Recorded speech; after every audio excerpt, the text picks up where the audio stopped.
নমস্কার প্রিয় দর্শক বন্ধু, আপনারা জানেন সিএ এই সিএ নিয়ে গত 7 দিন ধরে রাজনৈতিক মহল বা পত্রিকা বা নিউজ চ্যানেলে ডিবেট চলছে। এই সিএ কি? এই সিএ কাদের জন্য? এই সিএ কি করতেই হবে? এই সিএ না করলে কি হবে? এই সকল নিয়ে আমরা আলোচনা করব। তার আগে আপনারা অবশ্যই আমার চ্যানেলটি সাবস্ক্রাইব করে নেবেন। আসুন দেখুন সিএ আদতে কি, এত বছর ধরে এর চাহিদা কাদের এবং কেন? সিএ হলো 1955 সালের নাগরিকত্ব আইনে সংশোধন। এই নতুন আইন অনুযায়ী 2014 সালের 31শে ডিসেম্বরের মধ্যে বাংলাদেশ, পাকিস্তান, আফগানিস্তানের মতো দেশ থেকে যে সমস্ত অমুসলিমরা হিন্দু, শিখ, খ্রিস্টান, বৌদ্ধ, জৈন, পার্সি ধর্মীয় অত্যাচারের কারণে এদেশে আশ্রয় নিয়েছেন, তাদের নির্দিষ্ট নথি ও শর্ত মিলিয়ে নাগরিকত্বের শংসাপত্র দেবে ভারত। তাহলে ওই 3 দেশ থেকে আসা মুসলিমরা কি আশ্রয় পাবেন না? পুরনো নাগরিকত্ব আইন অনুযায়ী 1 বছর ভারতে রয়েছেন এবং গত 14 বছরে অন্তত 11 বছর এদেশে থেকেছেন এমন যে কেউ তিনি নিজস্ব ধরনের ধর্মাচরণের জন্য অত্যাচারিত মুসলিম হলেও নাগরিকত্বের জন্য আবেদন করতে পারেন। সেই নিয়ম সিএ চালুর পরেও বহাল থাকছে, কিন্তু মুসলিমরা সিএ মারফত যেখানে শর্তাধীন সময় 11 বছর থেকে কমিয়ে 5 বছর করা হয়েছে আর্জি জানাতে পারেন না। কিন্তু যারা সিএ চাইছেন, যেমন মতুয়া সম্প্রদায়ের কেউ, তাদের তো ভোটার কার্ড, আধার কার্ড ইত্যাদি আছে।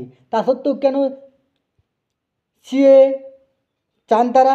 ভোটার কার্ড বা আধার থাকা সত্ত্বেও অনেক পরিষেবা পাওয়ার জন্য, যেমন পাসপোর্ট, ভিসা, জন্মস্থানের উল্লেখ করতে হয়।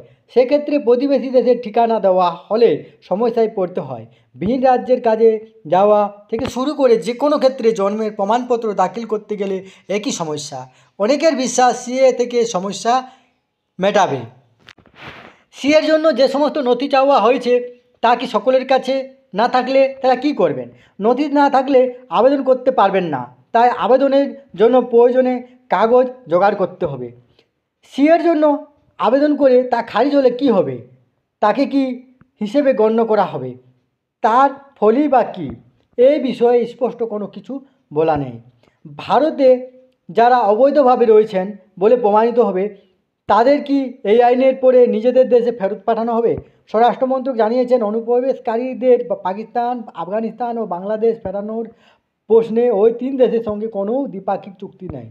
সিএতে আবেদনের জন্য কোন কোন নথি লাগবে? প্রথম ভাগের জন্য নিম্নলিখিত নথিগুলির মধ্যে যে কোনো একটি জমা দিতে হবে। বাংলাদেশ, পাকিস্তান বা আফগানিস্তান সরকার ইস্যু করা পাসপোর্ট, সংশ্লিষ্ট দেশের প্রশাসন কর্তৃক জারি করা জন্মের শংসাপত্র, বাংলাদেশ, পাকিস্তান বা আফগানিস্তানের স্কুল, কলেজ, বোর্ড, বিশ্ববিদ্যালয়ের শিক্ষাগত যোগ্যতা শংসাপত্র, সংশ্লিষ্ট দেশের সরকারের দেওয়া পরিচয়পত্র, বিদেশি আঞ্চলিক নিবন্ধন আধিকারিক বা ভারতের বিদেশি নিবন্ধন আধিকারিকের দ্বারা জারি করা আবাসিক অনুমতিপত্র, ওই 3 দেশে জারি করা যে কোনো লাইসেন্স, বাংলাদেশ, পাকিস্তান বা পাকিস্তানের জমি বা ভাড়াটে সংক্রান্ত রেকর্ড, আবেদনকারীর পিতামাতা বা ঠাকুরমা বা পিতামহের মধ্যে একজন ওই দেশগুলির নাগরিক ছিলেন এমন নথি। বস্তুত আফগানিস্তান বা বাংলাদেশ বা পাকিস্তানের সরকারের জারি করা যে কোনো নথি, ভারতে আসা ভিসার ফটোকপি এবং অভিবাসন দপ্তরের স্ট্যাম্পযুক্ত নথি, রেজিস্ট্রেশন সার্টিফিকেট বা আবাসিক অনুমতিপত্র যা ভারতে ফরেস্ট রিজিওনাল রেজিস্ট্রেশন অফিসার বা ফরেস্ট রেজিস্ট্রেশন অফিসার দ্বারা জারি করা হয়। ভারতে জনগণনার সময়ে জনগণনাকারী দেওয়া নথি বা স্লিপ, ভারত সরকারের জারি করা লাইসেন্স বা শংসাপত্র বা পারমিট, ড্রাইভিং লাইসেন্স, আধার কার্ড ইত্যাদির মধ্যে একটি রেশন কার্ড, সরকারি স্ট্যাম্প সহ আবেদনকারীকে সরকার বা আদালতের দেওয়া কোনো ঠিকানা, ভারত সরকার কর্তৃক জারি করা আবেদনকারীর জন্মের শংসাপত্র, আবেদনকারীর নামে ভারতে নিবন্ধিত জমির কাগজ বা ভাড়াতে রেকর্ড, প্যান কার্ড কবে ইস্যু করা হয়েছে তার তারিখ থাকতে হবে, কেন্দ্র বা রাজ্য সরকার বা রাষ্ট্রায়ত্ত সংস্থা জারি করা কোনো নথি, গ্রাম বা শহরের স্থানীয় প্রশাসনে অথবা কোনো সংস্থায় নির্বাচিত জনপ্রতিনিধি জারি করা আবেদনকারী ব্যাংক বা পোস্ট অফিসের অ্যাকাউন্টের প্রমাণ এবং ব্যাংক পোস্ট অফিস কর্তৃপক্ষের জারি করা ওই অ্যাকাউন্টের বিবরণ, আবেদনকারীর নামে ভারতে থাকা বীমা সংস্থার পলিসির কাগজ, আবেদনকারীর নামে থাকা বিদ্যুৎ বিল, আবেদনকারীর নামে যদি আদালত বা ট্রাইব্যুনালের কোনো রেকর্ড থেকে তার নথি, কর্মচারী ভবিষ্যৎ তহবিল, সাধারণত ভবিষ্যৎ তহবিল, pension, employees state insurance corporation দ্বারা অনুমোদিত ভারতীয় কর্মসংস্থান নথি, আবেদনকারীর কাছে এই দেশে স্কুল পাস সার্টিফিকেট থাকলে সেটি, এ দেশে স্কুল কলেজ বিশ্ববিদ্যালয় সরকারি প্রতিষ্ঠানে দেওয়া শিক্ষাগত যোগ্যতা শংসাপত্র, পুরসভার দেওয়া ট্রেড লাইসেন্স, বিয়ের শংসাপত্র। কীভাবে আবেদন করা যাবে সিএতে?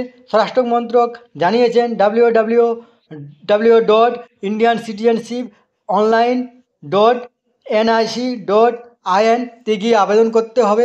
কোনো আবেদনকারীকে আনা হচ্ছে অ্যাপও। প্রথমে স্ক্রিনে নাম, মোবাইল ও ইমেল আইডি চাওয়া হবে, আসবে ওটিপি।